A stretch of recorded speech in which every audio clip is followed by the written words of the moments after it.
बोल गुरुदेव भगवान की जय। प्यारे कृष्ण कन्हैया लाल की जय। श्रीमद् वाल्मीकि रामायण द्वितीय खंड का युद्धकांड चल रहा है और 59 सर्ग हो चुके हैं। आज 60वें सर्ग से अपनी पराजय से दुखी हुए रावण की आज्ञा से सोए हुए कुंभकर्ण का जगाया जाना और उसे देखकर वानरों का भयभीत होना। भगवान श्री राम के बाणों और भय से पीड़ित होकर राक्षस राज रावण जब लंकापुरी में पहुंचा तब उसका अभिमान चूर चूर हो गया था। उसकी सारी इंद्रियां व्यथा से व्याकुल थीं, जैसे सिंह गजराज को और गरुण विशाल नाग को पीड़ित एवं पराजित कर देता है। उसी प्रकार महात्मा रघुनाथ जी ने आज रावण को अभिभूत कर दिया था। भगवान श्री राम के बाण ब्रह्मदंड के प्रतीक जान पड़ते थे। उनकी दीप्ति चपला के समान चंचल थी। उन्हें याद करके राक्षस राज रावण के मन में बड़ी व्यथा हुई। सोने के बने हुए दिव्य एवं श्रेष्ठ सिंहासन पर बैठकर राक्षसों की ओर देखता हुआ रावण उस समय इस प्रकार कहने लगा, मैंने जो बहुत बड़ी तपस्या की थी वह सब अवश्य ही व्यर्थ हो गई, क्योंकि आज महेंद्र तुल्य पराक्रमी मुझ रावण को एक मनुष्य ने परास्त कर दिया। ब्रह्मा जी ने मुझसे कहा था कि तुम्हें मनुष्यों से भय प्राप्त होगा। इस बात को अच्छी तरह जान लो। उनका कहा हुआ यह घोर वचन इस समय सफल होकर मेरे समक्ष उपस्थित हुआ है। मैंने तो देवता, दानव, गंधर्व, यक्ष, राक्षस और सर्पों से ही अवश्य अबध्य होने का वर मांगा था। मनुष्यों से अभय होने की वर याचना नहीं की थी। पूर्व काल में एक इक्ष्वाकुवंशी राजा अनरण्य ने मुझे शाप देते हुए कहा था कि राक्षसाधम कुलांगार दुर्मते मेरे ही वंश में एक ऐसा श्रेष्ठ पुरुष उत्पन्न होगा जो तुझे पुत्र, मंत्री, सेना, अश्व और सारथी के सहित सम्रांगण में मार डालेगा। मालूम होता है कि अनरण्य ने जिसकी ओर संकेत किया था यह दशरथ कुमार राम वही मनुष्य है। इसके सिवा पूर्व काल में मुझे वेदवती ने भी शाप दिया था, क्योंकि मैंने उसके साथ बलात्कार किया था। जान पड़ता है वही यह महाभागा जनक नंदिनी सीता होकर प्रकट हुई है। इसी तरह उमा, नंदीश्वर, रंभा, वरुण कन्या ने भी जैसा जैसा कहा था वैसा ही परिणाम मुझे प्राप्त हुआ है। सच है, ऋषियों की बात कभी झूठ नहीं होती। ये शाप ही मुझ पर भय अथवा संकट लाने में कारण हुए हैं। इस बात को जानकर अब तुम लोग आए हुए संकट को टालने का प्रयत्न करो। राक्षस लोग राजमार्गों तथा गोपुरों के शिखरों पर उनकी रक्षा के लिए डटे रहें। साथ ही जिसके गांभीर्य की कहीं तुलना नहीं है, जो देवताओं और दानवों का दर्प तलन करने वाला है, तथा ब्रह्मा जी के शाप से प्राप्त हुई निद्रा जिसे सदा अभिभूत किए रहती है, उस कुंभकर्ण को भी जगाया जाए। प्रहस्त मारा गया और मैं भी सम्रांगण में परास्त हो गया। ऐसा जानकर महाबली रावण ने राक्षसों की भयानक सेना को आदेश दिया कि तुम लोग नगर के दरवाजों पर रहकर उनकी रक्षा के लिए यत्न करो, परकोटों पर भी चढ़ जाओ और निद्रा के अधीन हुए कुंभकर्ण को जगा दो। मैं तो दुखी, चिंतित और अपूर्ण काम होकर जाग रहा हूँ, और वह राक्षस काम भोग से अचेत होकर बड़ी निश्चिंतता के साथ सुखपूर्वक सो रहा है। वह कभी 9, कभी 7, कभी 10 और कभी 8 मास तक सोता रहता है। वह आज से 9 महीने पहले मुझे सलाह करके सोया था। अतः तुम लोग महाबली कुंभकर्ण को शीघ्र जगा दो। महाबाहु कुंभकर्ण सभी राक्षसों में श्रेष्ठ हैं। वह युद्ध स्थल में वानरों और उन राजकुमारों को भी शीघ्र ही मार डालेगा। समस्त राक्षसों में प्रधान यह कुंभकर्ण समरभूमि में हमारे लिए सर्वोत्तम विजय वैजयंती के समान है। किंतु खेद की बात है कि वह मूर्ख ग्राम में सुख में आसक्त होकर सदा सोता रहता है। यदि कुंभकर्ण को जगा दिया जाए तो इस भयंकर संग्राम में मुझे राम से पराजित होने का शोक नहीं होगा। यदि इस घोर संकट के समय भी कुंभकर्ण मेरी सहायता करने में समर्थ नहीं हो रहा है तो इंद्र के तुल्य बलशाली होने पर भी उससे मेरा प्रयोजन ही क्या है? मैं उसे लेकर क्या करूँगा? राक्षस राज रावण की वह बात सुनकर समस्त राक्षस बड़ी घबराहट में पड़कर कुंभकर्ण के घर गए। रक्त मांस का भोजन करने वाले भी राक्षस रावण की आज्ञा पाकर गंध, माल्य तथा खाने पीने की बहुत सी सामग्री लिए सहसा कुंभकर्ण के पास गए। कुंभकर्ण एक गुफा में रहता था जो बड़ी ही सुंदर थी और वहाँ के वातावरण में फूलों की सुगंध छाई रहती थी। उसकी लंबाई चौड़ाई सब ओर से 1-1 योजन की थी तथा उसका दरवाजा बहुत बड़ा था। उसमें प्रवेश करते ही वे महाबली राक्षस कुंभकर्ण की सांस के वेग से सहसा पीछे को ठेल दिए गए। फिर बड़ी कठिनाई से पैर जमाते हुए वे पूरा प्रयत्न करके उस गुफा के भीतर घुसे। उस गुफा की फर्श में रत्न और सुवर्ण जड़े गए थे, जिससे उसकी रमणीयता बहुत बढ़ गई थी। उसके भीतर प्रवेश करके उन श्रेष्ठ राक्षसों ने देखा भयानक पराक्रमी कुंभकर्ण सो रहा है। महानिद्रा में निमग्न हुआ कुंभकर्ण बिखरे हुए पर्वत के समान विकृत अवस्था में सोकर खुर्राटे ले रहा था। अतः वे सब राक्षस एकत्र होकर उसे जगाने की चेष्टा करने लगे। उसका सारा शरीर ऊपर उठी हुई रोमावलियों से भरा हुआ था। वह सर्प के समान सांस लेता था और अपने निश्वासों से लोगों को चक्कर में डाल देता था। वहां सोया हुआ वह राक्षस भयानक बल विक्रम से संपन्न था। उसकी नासिका के दोनों छिद्र बड़े भयंकर थे। मुंह पाताल के समान विशाल था। उसने अपना सारा शरीर सैया पर डाल रखा था और उसकी देह से रक्त और चर्बी की सी गंध प्रकट होती थी। उसकी भुजाओं में बाजूबंद शोभा पाते थे। मस्तक पर तेजस्वी किरीट धारण करने के कारण वह सूर्यदेव के समान प्रभापुंज से प्रकाशित हो रहा था। इस रूप में निशाचर श्रेष्ठ शत्रुदमन कुंभकर्ण को उन राक्षसों ने देखा। तदनंतर उन महाकाय निशाचरों ने कुंभकर्ण के सामने प्राणियों के मेरु पर्वत जैसे ढेर लगा दिए, जो उसे अत्यंत तृप्ति प्रदान करने वाले थे। उन श्रेष्ठ राक्षसों ने वहां मृगों, भैंसों और सुअरों के समूह खड़े कर दिए तथा अन्य की भी अद्भुत राशि एकत्र कर दी। इतना ही नहीं, उन देवद्रोहियों ने कुंभकर्ण के आगे रक्त से भरे हुए बहुतेरे घड़े और नाना प्रकार के मांस भी रख दिए।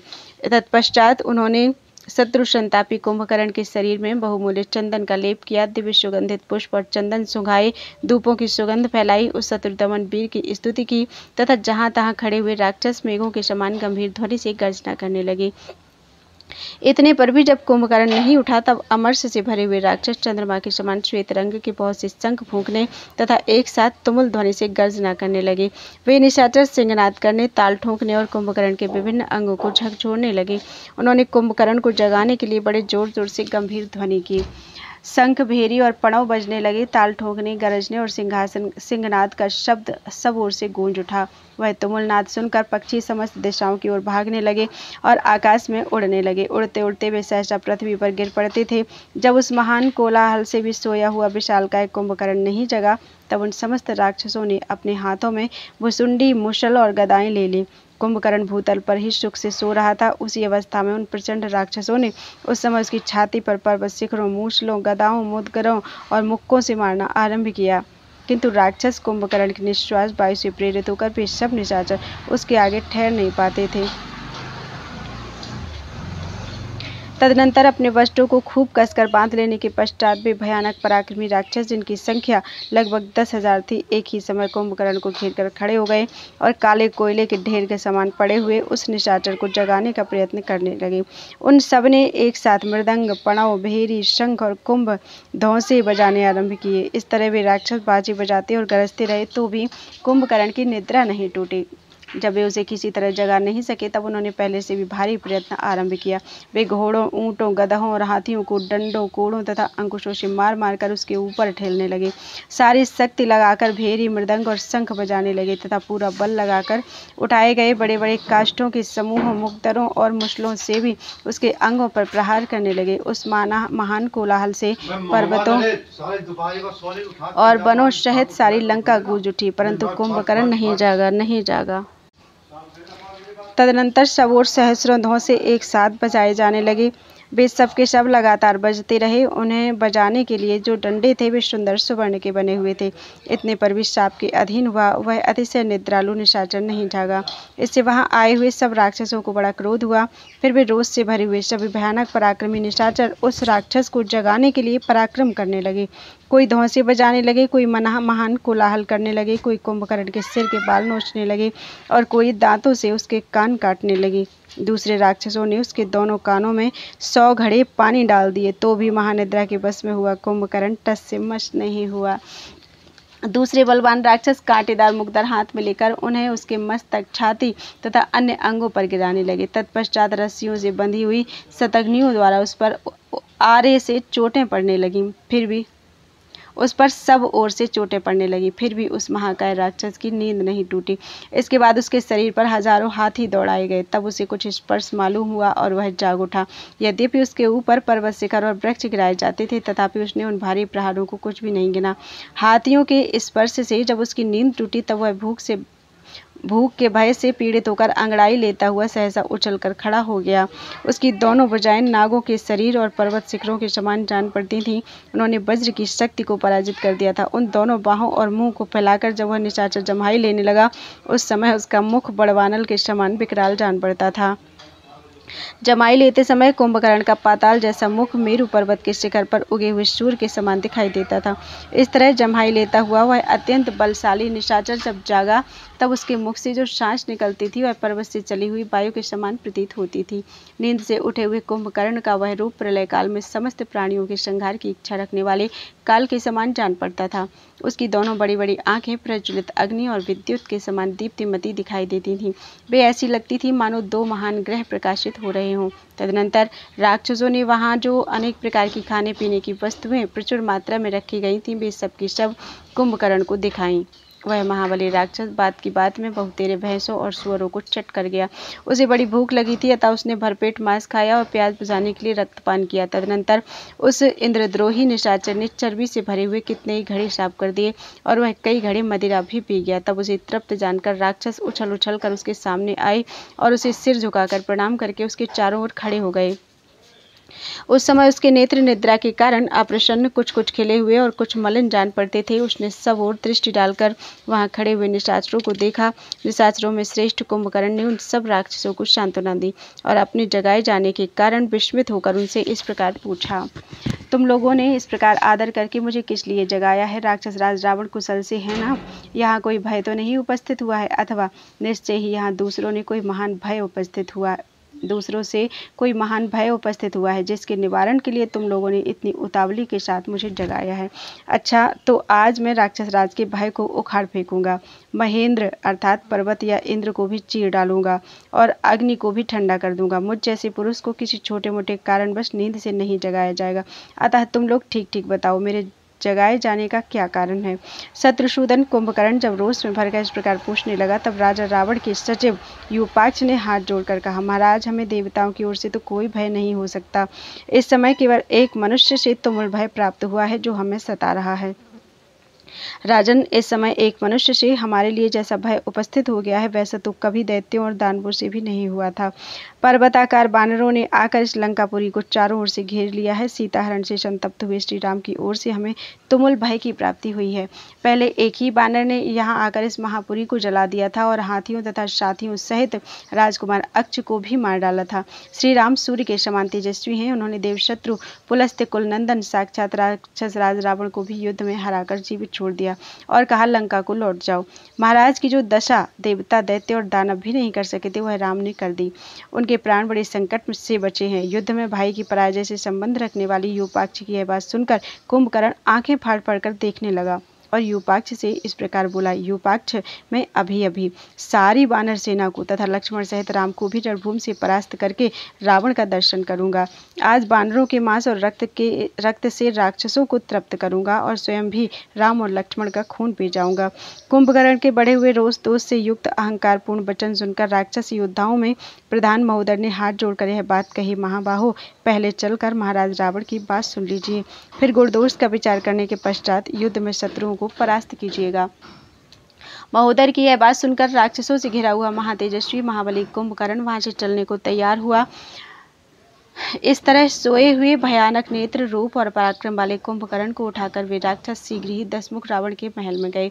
दशग्रीव उत्तम सिंहासन पर बैठा हुआ था। उसके पास जाकर सभी निशाचर हाथ जोड़कर बोले, राक्षसेश्वर, आपके भाई कुंभकर्ण जाग उठे हैं, कहिए वे क्या करें? सीधे युद्ध स्थल में ही पधारें या आप उन्हें यहाँ उपस्थित देखना चाहते हैं? तब रावण ने बड़े हर्ष के साथ उन उपस्थित हुए राक्षसों से कहा, मैं कुंभकर्ण को यहाँ देखना चाहता हूँ, उनका यथोचित सत्कार किया जाए। तब जो आज्ञा कहकर रावण के भेजे हुए वे सब राक्षस पुनः कुंभकर्ण के पास आकर इस प्रकार बोले, प्रभु, सर्व राक्षस शिरोमणि महाराज रावण आपको देखना चाहते हैं, अतः आप वहाँ चलने का विचार करें और पधार कर अपने भाई का हर्ष बढ़ावें। भाई का यह आदेश पाकर महापराक्रमी दुर्जय वीर कुंभकर्ण बहुत अच्छा कहकर शैया से उठकर खड़ा हो गया। उसने बड़े हर्ष और प्रसन्नता के साथ मुंह धोकर स्नान किया और पीने की इच्छा से तुरंत बलवर्धक पेय लेकर अग्नि को आने की आज्ञा दी। तब रावण के आदेश से वे सब राक्षस तुरंत मद्य तथा नाना प्रकार के भक्ष्य पदार्थ ले आए। कुंभकर्ण 2000 घड़े मद्य गटक कर चलने को उद्यत हुआ। इससे उसमें कुछ ताजगी आ गई तथा वह मतवाला, तेजस्वी और शक्ति संपन्न हो गया। फिर जब राक्षसों की सेना के साथ कुंभकर्ण भाई के महल की ओर चला, उस समय वह रोष से भरे हुए प्रलय काल के विनाशकारी यमराज के समान जान पड़ता था। कुंभकर्ण अपने पैरों की धमक से सारी पृथ्वी को कंपित कर रहा था। जैसे सूर्यदेव अपनी किरणों से भूतल को प्रकाशित करते हैं, उसी प्रकार वह अपने तेजस्वी शरीर से राजमार्ग को उद्भाषित करता हुआ हाथ जोड़े अपने भाई के महल में गया, ठीक उसी तरह जैसे इंद्र देवराज इंद्र ब्रह्मा जी के धाम में जाते हैं। राजमार्ग पर चलते समय शत्रुघाती कुंभकर्ण पर्वत शिखर के समान जान पड़ता था। नगर के बाहर खड़े हुए बानर सहसा उस विशालकाय राक्षस को देखकर सेनापतियों सहित सहम गए। उनमें से कुछ बानरों ने शरणागत वत्सल भगवान श्री राम की शरण ली, कुछ व्यथित होकर गिर पड़े, कोई पीड़ित होकर संपूर्ण दिशाओं में भाग गए और जहां तहां धराशायी हो गए और कितने ही बानर भय से पीड़ित होकर धरती पर लेट गए। वह पर्वत शिखर के समान ऊंचा था, उसके मस्तक पर मुकुट शोभा देता था। वह अपने तेज से सूर्य का स्पर्श करता सा जान पड़ता था। उस बढ़े हुए विशालकाय एवं अद्भुत राक्षस को देखकर सभी वनवासी बानर भय से पीड़ित होकर इधर उधर भागने लगे। इस प्रकार श्री वाल्मीकि निर्मित आर्ष रामायण आदि काव्य के युद्ध कांड में 60वां सर्ग पूरा हुआ। बोलो वृंदावन बिहारी लाल की जय।